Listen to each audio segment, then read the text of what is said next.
Damos comienzo entonces a este nuevo curso, entendido que esto está dentro de los lineamientos del colegio de lo que es la formación permanente que es el quinto curso o encuentro extraordinario, y decimos extraordinario porque entendemos que la formación permanente es una actitud nuestra de estar continuamente formándonos diariamente y ordinariamente. Quien viene hoy acá es, podríamos decir, un amigo de la casa, hace mucho tiempo que nos viene ayudando y iluminándonos y para reflexionar juntos todos los temas del transitar de la agrimensura. Para quienes no lo conocen, Luis Osvaldo Daguerre es abogado, notario, presidente del Colegio de Profesionales de la Escribanía de Entre Ríos, oriundo de Gualeguaychú, y también es director de la cátedra de notarial de la UNL. Así que, bueno, le damos la bienvenida. Me han pedido que les hable de derechos reales de disfrutes en general, usufructos y servidumbres específicamente, y algo de uso, pero sobre todo usufructos y servidumbres. Y si tenemos tiempo tocaremos algo de condominio, de convenios de uso y demás que también me pidieron que podía hacer. Vamos a empezar con el primer tema de usufructo, que son derechos reales que se ejercen siempre sobre una cosa y a veces sobre un derecho. Esa es la particularidad que tiene con el nuevo Código Civil y Comercial. Incluso en el usufructo mismo vamos a ver que también se puede ejercer sobre un derecho. Normalmente lo vamos a ejercer sobre cosas. En la actividad de los agrimensores lo que más importa son los derechos. Voy a apagar este aparato. Y voy a sacar, como vieron, ya me he hecho más viejo. Antes leíamos de corrido, ahora ya no. Se ejercen, les decía, sobre cosas específicamente en la actividad que nos importa a nosotros, que nos interesa, y sobre todo sobre cosas inmuebles, que es lo que más trabajamos tanto los agrimensores como los escribanos. A partir del artículo 2129 empiezan los derechos reales de disfrute. Esto quiere decir que se ejercen siempre sobre una cosa que es de otro. O sea, nunca vamos a ejercer el derecho real de disfrute sobre una cosa que es propia, como en algún otro sistema jurídico, como el alemán, por ejemplo, que podemos tener servidumbre sobre la cosa propia. Acá no. Acá el derecho real lo ejercemos siempre sobre un objeto que es ajeno. Muy eventualmente podemos llegar a ejercer un derecho real de disfrute sobre una cosa parcialmente propia en algunos casos muy específicos. Por ejemplo, en el caso del condominio, cuando se adquieren partes indivisas y coexisten partes indivisas de una persona que a su vez es titular de un derecho de cosa ajena de disfrute, como por ejemplo una servidumbre del otro lado. En ese caso, si estaba constituido como un derecho sobre cosa ajena y posteriormente ese titular de ese derecho adquiere una parte indivisa por ejemplo, del fundo sirviente, no se va a extinguir el condominio. Entonces, en esa pequeña excepción es cuando pueden convivir derechos reales sobre una cosa parcialmente propia. Pero en líneas generales, el derecho real de disfrute se va a ejercer siempre sobre una cosa que es ajena. ¿Qué efecto le causa al titular del derecho que sufre, digamos, el derecho real, ya sea el nudo propietario o el titular del fondo del inmueble que va a ser el sirviente? Y se convierte en un dominio imperfecto. Por eso tenemos que ser muy, muy cuidadosos, porque se convierte en un dominio desmembrado con todos los efectos que eso acarrea. O sea, es muy importante que tengamos siempre en cuenta esto, sobre todo en lo que vamos a hablar de los derechos reales de servidumbre, porque a veces en nuestro trabajo diario tenemos que hacer un plano, una división y por ahí constituimos servidumbres muy livianamente, sin pensar y sin explicar las consecuencias. Yo siempre les digo a los agrimensores en todas las charlas que doy que los agrimensores son los primeros profesionales que están en contacto con las partes, con los que van a disponer del derecho, y son los que tienen la obligación, la capacidad profesional de informar, de asesorar y de explicarle a los clientes cuáles van a ser los efectos jurídicos que van a tener. Por eso le quiero decir que cuando hacen un plano de división y demás, no es hacer servidumbres de aquí para allá, de este tipo y del otro, porque nos piden, sino hay que ver bien dónde se hace, cómo se hace y explicar. Porque a veces, por solucionar una situación determinada en un inmueble determinado, pequeño y demás, le constituimos una servidumbre que es más el perjuicio que vamos a causar en general que el beneficio que hacemos por poder lograr una división con esa servidumbre. No sé si me explico. Entonces siempre hay que ser muy cuidadoso y asesorar bien a las partes ante la constitución de este derecho, porque lo que le causa es la imperfección de lo dice la ley expresamente, se convierte en un dominio desmembrado. Obviamente que no va a ser un dominio imperfecto como otros, por ejemplo, como un dominio revocable, pero es un dominio desmembrado con lo cual tiene muchas limitaciones y efectos jurídicos. Desde el punto de vista del titular del derecho, del usufructo, de la servidumbre, del uso de la habitación, van a ser titulares de un derecho real sobre cosa ajena, con todas las características que tienen los derechos reales, ¿eh? El orden público, la oponibilidad erga omne, toda la perdurabilidad en el tiempo, el ejercicio sin depender de un tercero o de otra parte, tiene muchos beneficios por tratarse de un derecho real.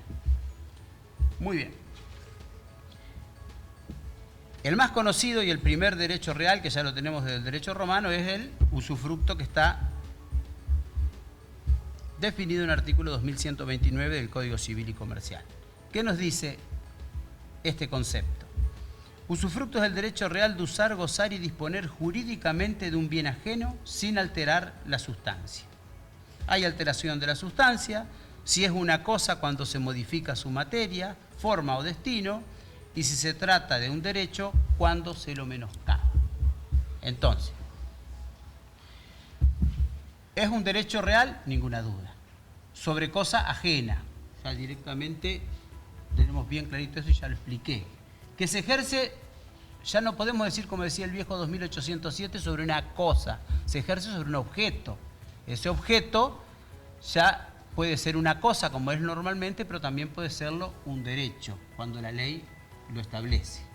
No se olviden que el 1883 y concordantes ahí del Código Civil y Comercial, cuando habla del objeto de los derechos reales, ya no es como antes que eran las cosas, sino que pueden ser también los derechos cuando la ley expresamente lo autoriza. Y acá tenemos algunos supuestos en el usufructo que la ley autoriza que se constituyan usufructos sobre derechos. Antes era impensado, ahora se puede. Muy bien.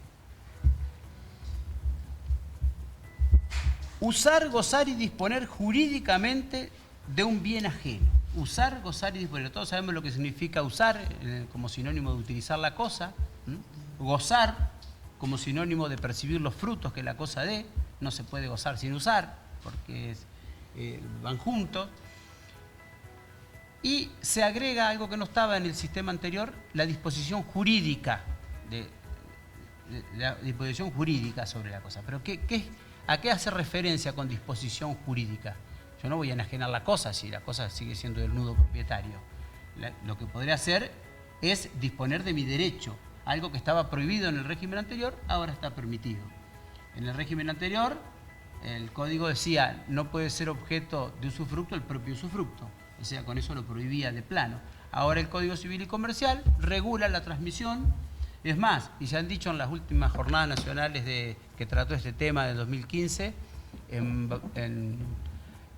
la provincia de Buenos Aires, las jornadas nacionales de derecho civil me refiero, que la prohibición de la disposición no sería válida. O sea que es un derecho que tiene rango de orden público esa norma. O sea que no estaría permitido o no tendría valor si cuando constituye el usufructo le prohíbo no enajenar el derecho, no transferir el derecho. Ya vamos a ver que se puede transferir con muchas limitaciones, muchísimas limitaciones. ¿Sí? ¿Preguntó alguien? No. Si cualquiera quiere preguntar, como hacemos siempre, esto es lo lindo, es que es una charla, ustedes me levantan la mano, lo que quieran, no tengan ningún tipo ni de vergüenza ni de miedo a preguntar, que acá todos estamos aprendiendo. Entonces, les decía que esa prohibición de enajenar el derecho, como está consagrado legalmente, se dijo que no sería válida. O sea que esto es muy importante tenerlo en cuenta cuando constituimos un usufructo, porque ahora sabemos que ahora siempre se puede transmitir como derecho. Yo puedo transmitir el derecho en sí. Lógicamente, cumpliendo muchas pautas que están en el código, que ya la vamos a ver cuando hablemos de la transmisibilidad del derecho. Y habla de la no alteración de la sustancia. Este principio que se conoce como el salva rerum substantia, que estaba en el derecho romano, es la alteración de la sustancia que Vélez Arfiel muy sabiamente, citando a de Molón en la nota del 2807, lo aclaraba. ¿Qué significaba alterar la sustancia? Alterar la sustancia significa no solo cambiarle la forma o la materialidad, sino también el destino. Y eso ahora está muy clarito en el Código Civil y Comercial, porque lo dice así expresamente. Hay alteración de la sustancia cuando se modifica materia, forma o destino, y si se trata de un derecho, cuando se lo menoscaba.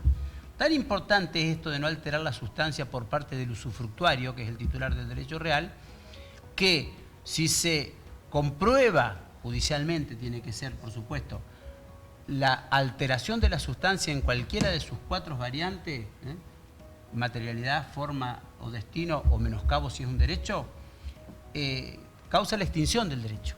Es una causal que está expresamente prevista, que causa, obviamente el juez en cada caso concreto va a tener que hacer méritos de la alteración de la sustancia y si eso alcanza para anularlo o no.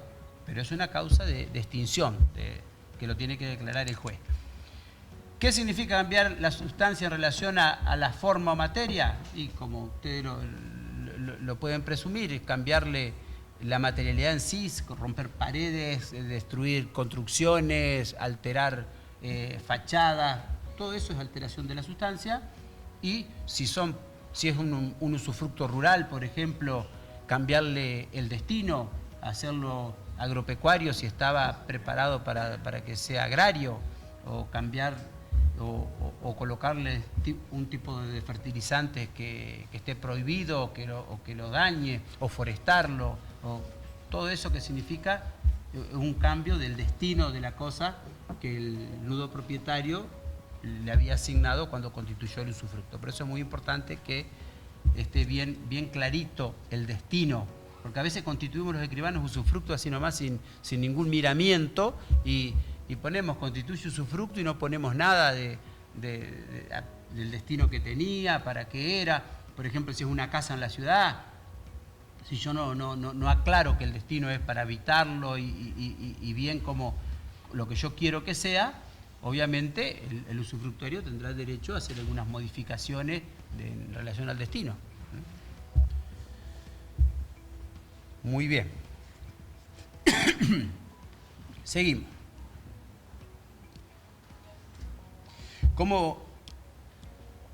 Como surge acá del 21-29, ya cuando habla del 21-30 empieza a hablar del objeto, ya no tenemos más cuasi usufructo.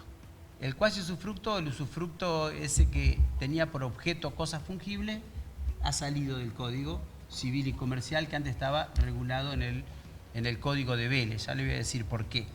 Entonces, hoy el usufructo puede ejercerse sobre la totalidad o una parte material o una parte indivisa de los siguientes objetos. Y ahí tenemos que hacer algunas aclaraciones.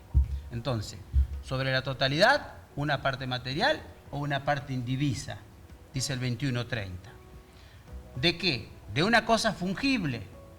Fungible, ustedes saben, el artículo 230 y pico. La cosa no fungible, perdón. 232, me parece que. Acá está. Ajá, 232. O sea, el objeto es una cosa no fungible, ¿no es cierto? ¿Qué dice el 232? Dice cuando la cosa es fungible, la define por lo positivo. Son cosas fungibles aquellas que en todo individuo de la especie equivale a otro individuo de la misma especie y pueden sustituirse por otra de la misma cantidad y en igual cantidad. Conjunto de animales, el dinero es lo fungible por excelencia. Entonces, el objeto del usufructo tiene que ser una cosa no fungible, no tiene que entrar dentro del concepto que se pueda cambiar por otro igual. ¿Por qué es esto? Porque si se entrega una cosa que es fungible, normalmente las cosas fungibles son consumibles. El dinero, por ejemplo, no solo que es fungible, sino que es consumible. O sea que con el primer uso se extingue para mí, porque lo gasto. Entonces, eso tenía razón de ser en el Código de Vélez porque existía la figura del usufructo imperfecto que denominaba Vélez. Que el usufructo imperfecto era aquel que tenía justamente por objeto cosas fungibles. Entonces nos preguntábamos nosotros por qué Vélez había regulado el usufructo imperfecto, que era el que tenía por objeto cosas fungibles, que se extinguían. Si cuando lo usaba desaparecían. Bueno, Vélez lo reguló sencillamente porque en el Código de Vélez todos los bienes de los hijos menores o incapaces, el usufructo legalmente pertenecía a los padres. O sea, ustedes se acuerdan que todos los padres sabían que los bienes de los hijos hasta que cumplieran la mayoría de edad, 21 y después 18 cuando se bajó, eran de los padres. O sea, mi hijo, usted heredaba de un tío, de un abuelo, un campo de 1000 hectáreas hasta que usted cumpla los 21 años, los 18, después cuando se modificó, todos los frutitos que den son de papá y de mamá, porque era usufructo legal, de pleno derecho. Ese usufructo ahora, ¿qué pasó? Desapareció, no está más el artículo ese que era el 2812 del Código de Vélez, no tenemos más usufructo legal y ahora ustedes me preguntarán, ¿de quiénes son el usufructo de los bienes de los hijos menores? Son de los hijos menores. O sea que ahora no está más la patria potestad, porque el 2812 decía, el usufructo de todos los bienes de los hijos menores pertenecen a los padres cuando se encuentren bajo la patria potestad.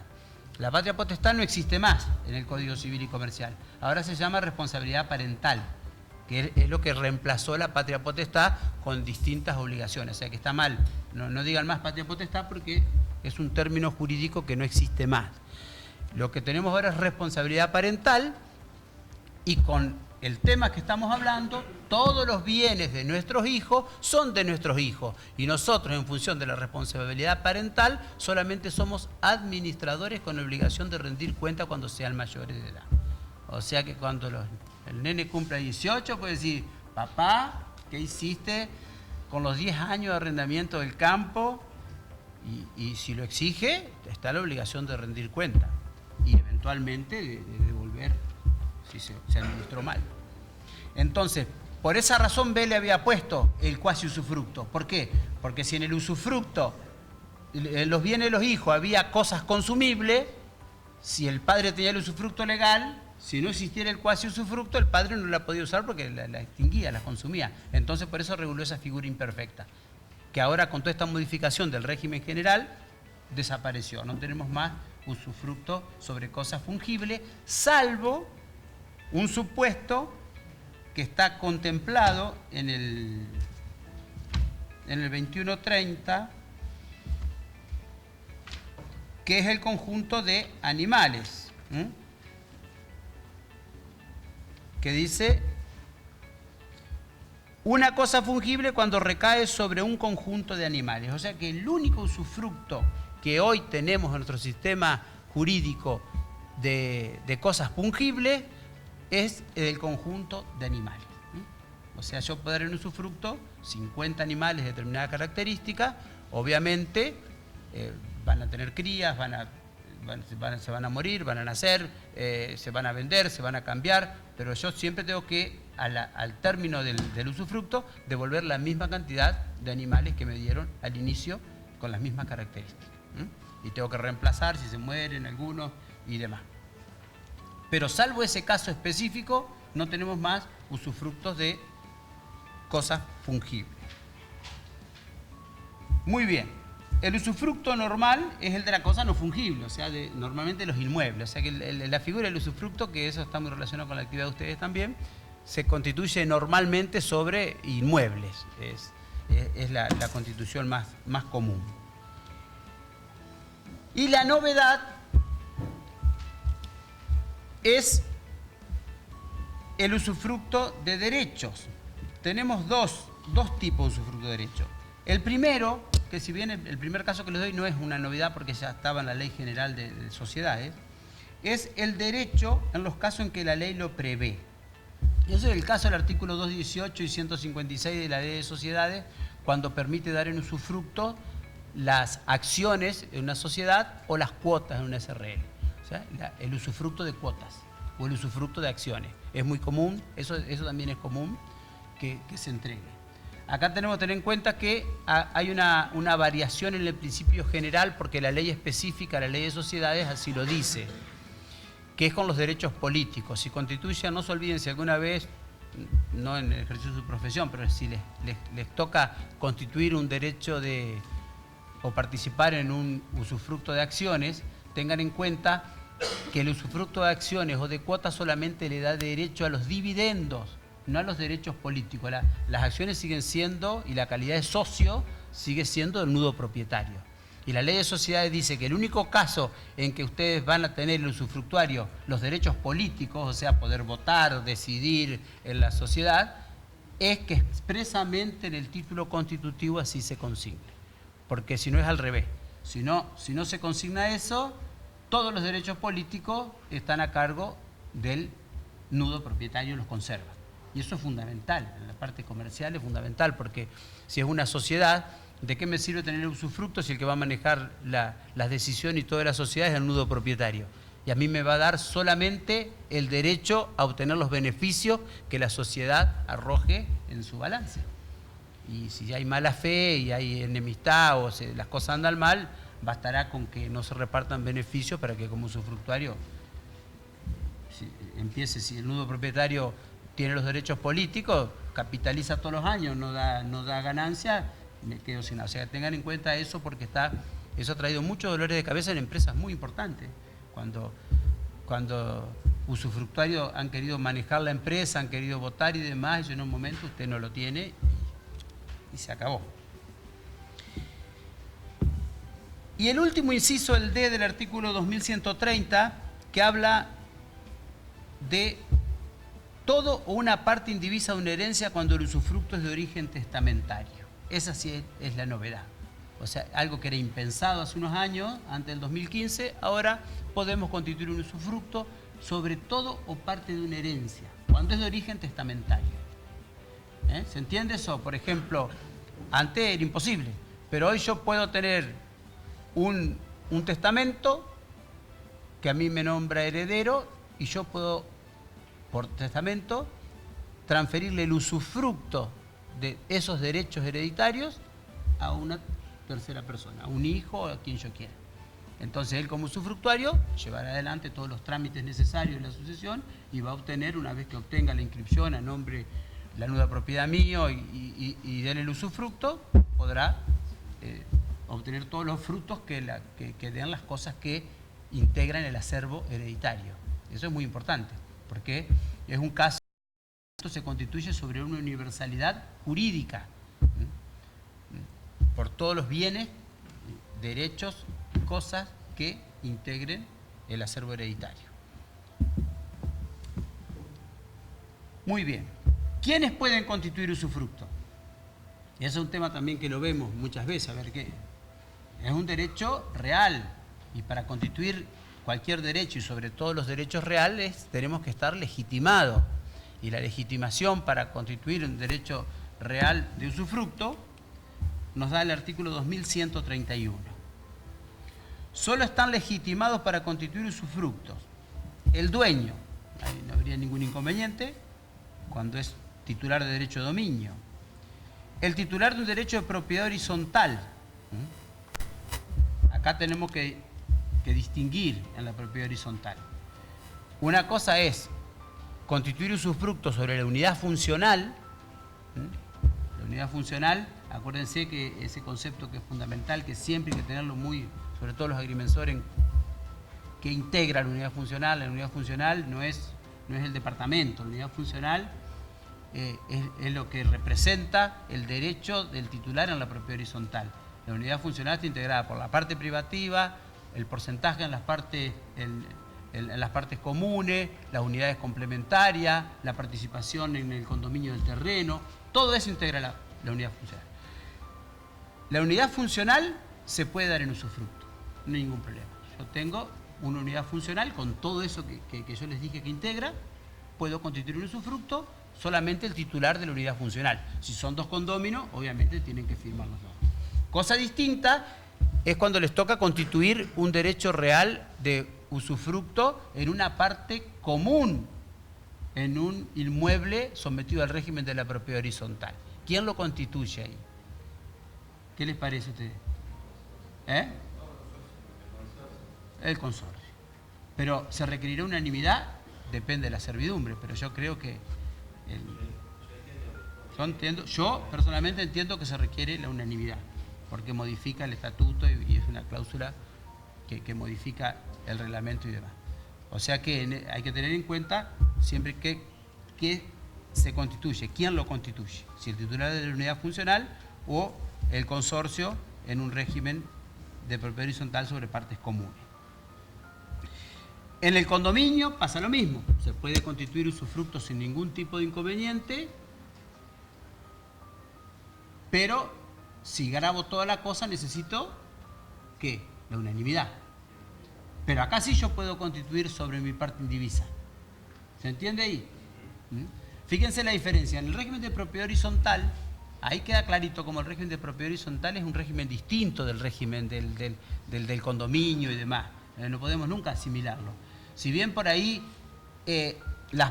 todos los integrantes de un consorcio tienen la participación en el condominio, en el terreno, por los porcentajes que indique en el reglamento, yo no puedo constituir sobre ese porcentaje que tengo en el terreno un usufructo. No, porque es ese porcentaje que tengo, integran juntamente con la parte privativa y las demás cosas, mi unidad funcional.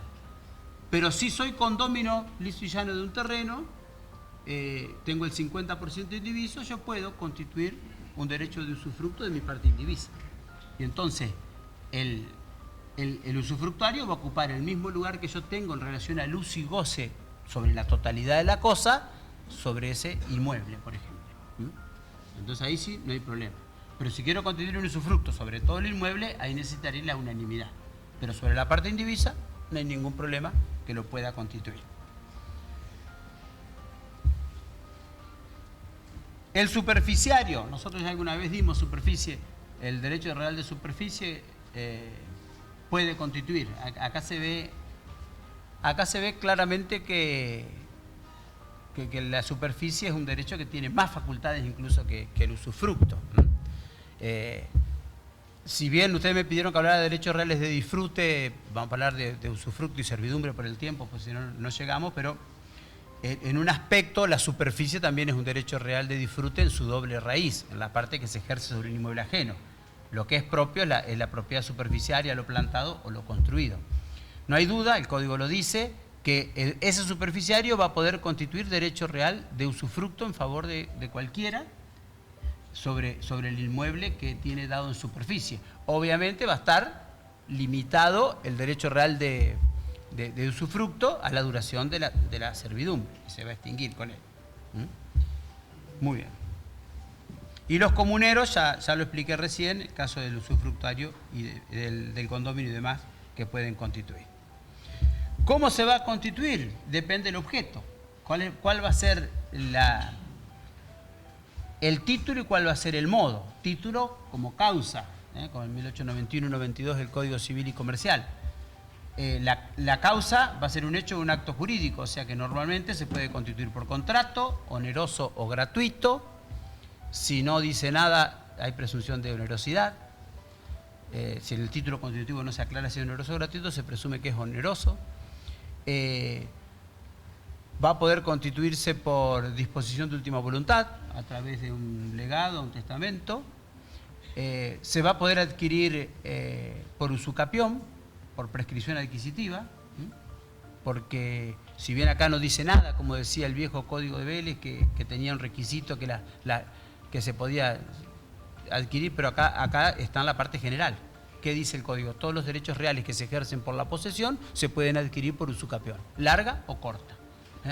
O sea, la prescripción larga es aquella que no requiere ni de justo título ni de buena fe, 20 años, la corta cuando requiere justo título y buena fe, justo título en los alcances del 1902 del Código Civil y Comercial, título en sentido de causa me refiero.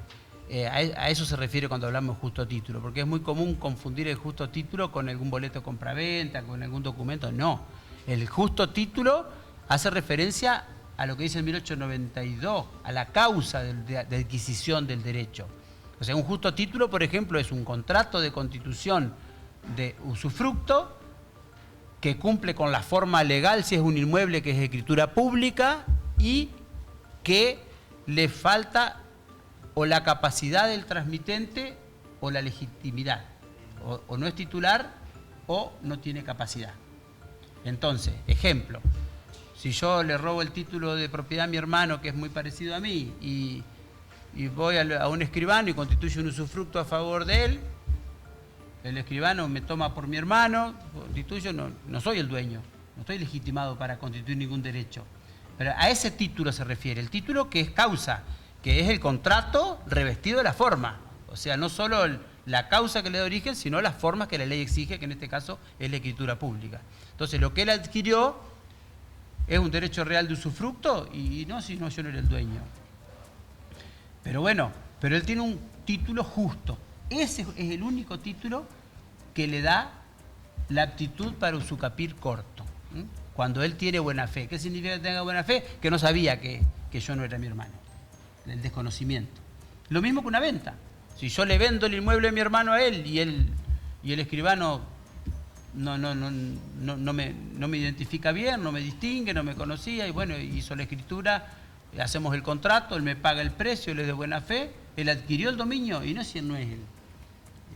Él tiene un justo título, pero a los 10 años puede oponer la prescripción corta. Por eso se dice que el justo título le da un título para ser propietario ante todos menos ante el verdadero propietario.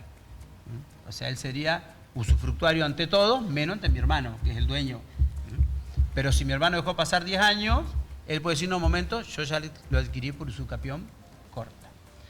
Entonces, se puede perfectamente adquirir por usucapión, desapareció el usufructo legal, no tenemos más, y por supuesto no tenemos usufructo judicial.